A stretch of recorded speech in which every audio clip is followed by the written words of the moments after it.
Fala galera, bom dia. Mais uma vez eu aqui, né? Agora a gente vai começar o assunto do terceiro bimestre. Lembrando, tá? Um vídeo hoje mais curto porque vocês têm atividade no Geek One, atividade do assunto da aula passada. Nós falamos sobre rebeliões liberais e também de unificação da Itália e da Alemanha. Então, atividade lá no Geek One. E ó, perde tempo não, velho. Por quê? São 3 questões dissertativas, se eu não me engano. 3 ou 4 questões dissertativas, são 6 no total, 3 ou 4 dissertativas. Então o vídeo hoje também vai ser um vídeo mais curtinho. Bom, a gente vai voltar para o Brasil. A gente vai falar um pouquinho sobre o segundo reinado, né? E aí, galera, esse período do segundo reinado é bastante interessante ser estudado, que é um período mais estável, digamos assim, da política brasileira. Dom Pedro II vai governar o Brasil de 1840 até 1889. São quase 50 anos como governante de um país. É muito tempo mesmo. E a gente vai entender as nuances que levaram a isso, a esse processo de estabilidade, ok? Mas antes vamos relembrar. Vamos entender como é que Dom Pedro II subiu ao poder no Brasil. Não nos esqueçamos, o Brasil de 1831 até 1840, o Brasil foi governado pelos regentes. É justamente o período da abdicação de Dom Pedro I até o golpe da maioridade em 1840. Vimos que as regências sofreram muito com problemas sociais. Várias rebeliões eclodiram no Brasil nesse período. A Sabinada, cabanagem, balaiada, farroupilha, as revoltas escravas, como falamos, por exemplo, a revolta dos malês. E esse período de instabilidade ficou também muito evidente na questão política. Nós temos, primeiro, uma regência trina, permanente, depois eu tenho uma regência una de Feijó, que sofreu bastante, muito mesmo, por conta dessas rebeliões. É importante a gente ressaltar que tanto a regência trina permanente quanto a regência una de Feijó era marcada pelos liberais moderados. Um grande exemplo é o Ato Adicional de 1834, que dava poderes às províncias do Brasil, coisa que no Império não acontecia, lá no Primeiro Império, no Império de Dom Pedro I. O poder moderador de Dom Pedro I tinha controle total sobre o Estado, correto? Enquanto, no período das regências, eu tenho o Ato Adicional de 34, que dá uma certa autonomia às províncias. Feijó sofreu muita pressão mesmo, tanto que quando ele sai do poder, quem assume é um conservador, que é o Araújo de Lima. O Araújo de Lima dizia que era necessário frear essa bagunça que estava acontecendo no Brasil, mas também vai sofrer muito com as rebeliões. Por exemplo, a cabanagem vai acabar em 1840, a farroupilha em 1845. Então, enquanto até Dom Pedro II estava no poder, ainda tinham problemas relacionados às rebeliões que existiram no Brasil, começaram na regência, e algumas delas chegaram até, no caso a farroupilha, até Dom Pedro II.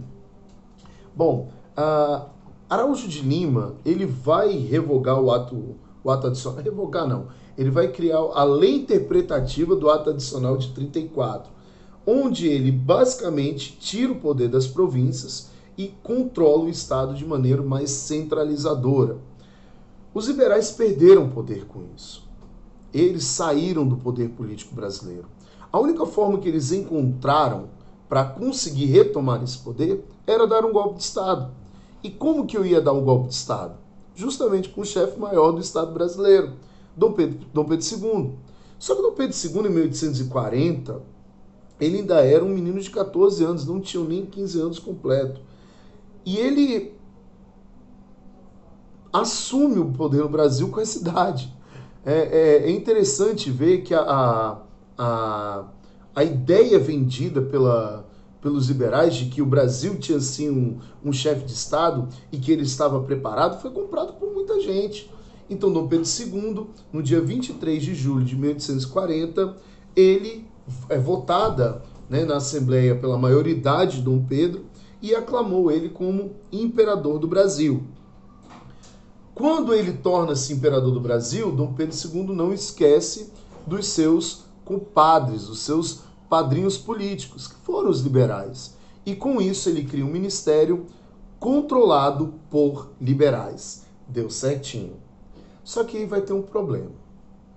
Em 1841, né, na verdade foi em 1840 também, só que é a partir de 1841 que começa, a gente vai ver o problema mesmo. Começa a ter as eleições para a Assembleia, para o Parlamento brasileiro. Essa eleição foi uma coisa horrível. Por quê? Os liberais venceram, mas eles fraudaram as eleições. Como que aconteceu isso?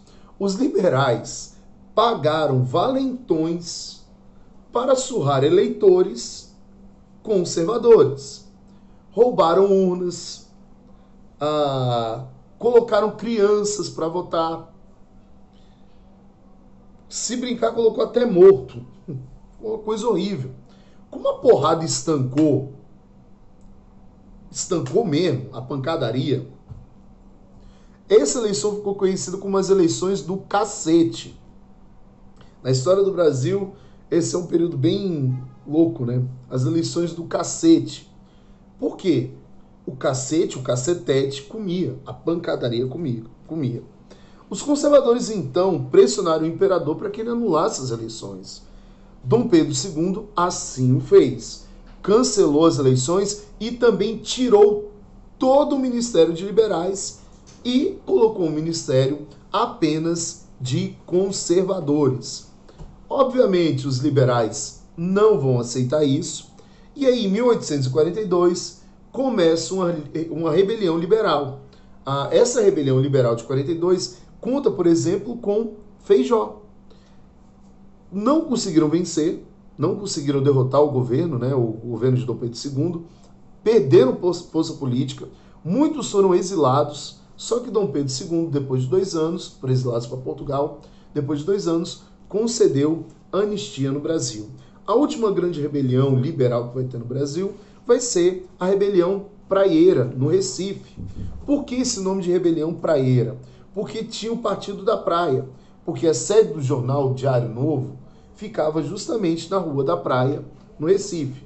Um dos princípios da Revolução Praieira era justamente o voto livre e universal do povo brasileiro, a plena liberdade de comunicar os pensamentos por meio da imprensa, o trabalho como garantia de vida para o cidadão brasileiro, o comércio e a retalho só para cidadãos brasileiros, a inteira e efetiva independência dos poderes constituídos e a extinção do poder moderador. Ou seja, uma revolta totalmente de caráter liberal. Obviamente, não conseguiram vencer, certo, as tropas do Império, e com isso a rebelião praieira acabou. E aí vive um período de estabilidade, quando acaba a Revolta Farroupilha em 45 e quando acaba a rebelião da Praieira em 1844. E aí, galera, Dom Pedro II, ele vai tentar modernizar um pouco o Estado brasileiro, né? Ele pensava assim, bom, eu vou transformar a monarquia brasileira numa monarquia mais aberta, uma monarquia parlamentar. Essa foi a ideia de Dom Pedro II. Em 1847, ele criou um cargo que era o presidente do Conselho de Ministros, né? Que basicamente é como se fosse um primeiro-ministro mesmo, certo? Esse por sua vez, indicava todo o ministério, escolhia o ministério e apresentava à Câmara dos Deputados. Aí, vamos ver. Ok, o Brasil vai viver um momento parlamentarista, certo? Mas vamos ver que a gente é BR, então vamos ver como é que é o nosso parlamentarismo. Vamos lá. Olha como é que funcionava. Beleza. Dom Pedro II indicou lá o presidente do Conselho de Ministros, o primeiro-ministro.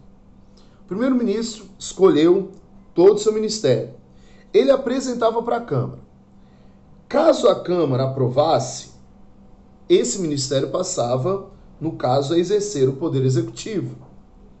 Mas se ele fosse reprovado, a decisão caberia a Dom Pedro II de aceitar ou não isso. Muitas vezes Dom Pedro II fazia o quê? Ao invés de dissolver o ministério, que não foi aprovado pelos deputados, ele dissolvia a Câmara, até a Câmara aceitar o ministério que ele queria. Ele ainda tinha o poder moderador em mãos. Ele não abria mão do poder moderador. Por isso que no Brasil isso ficou conhecido como o parlamentarismo às avessas, ou como o historiador José Murilo de Carvalho diz, um teatro de sombras. Era mais ou menos assim. Vamos dar um exemplo legal para a gente compreender? Vamos lá, eu escolhi como meu primeiro-ministro Carlos. Carlos vai escolher o ministério dele. Eric, Gabriel, Murilo, Filipe e Juan. São os 5 ministros que Carlos escolheu. Aí o Carlos apresentava para o parlamento. O parlamento falou, não, isso está doido? Esse ministério não.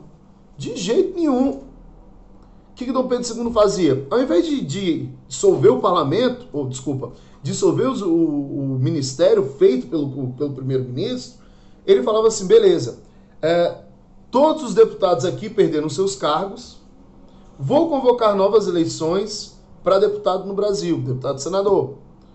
Aí chegava lá uma nova Câmara dos Deputados, um novo Senado. Mesmo assim, o ministério não foi aprovado.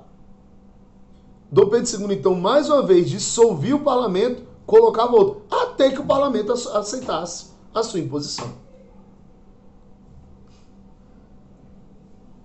Bom, nosso parlamentarismo, né? Foi o nosso parlamentarismo. Não tinha muito poder assim o parlamento, né? Como podemos ver. Por isso, parlamentarismo às avessas. Uma das coisas que fez Dom Pedro II também ser longevo no seu cargo como imperador do Brasil era justamente o que eles chamavam de Ministério da Conciliação. O que fazia? Dom Pedro II, volta e meia, ele fazia um jogo de alternância entre liberais e conservadores. No Brasil existia uma frase que era bem interessante, que era assim: nada tão parecido com o Saquarema quanto Luzia no poder. Saquarema era o nome dado, era o apelido dado aos conservadores, né?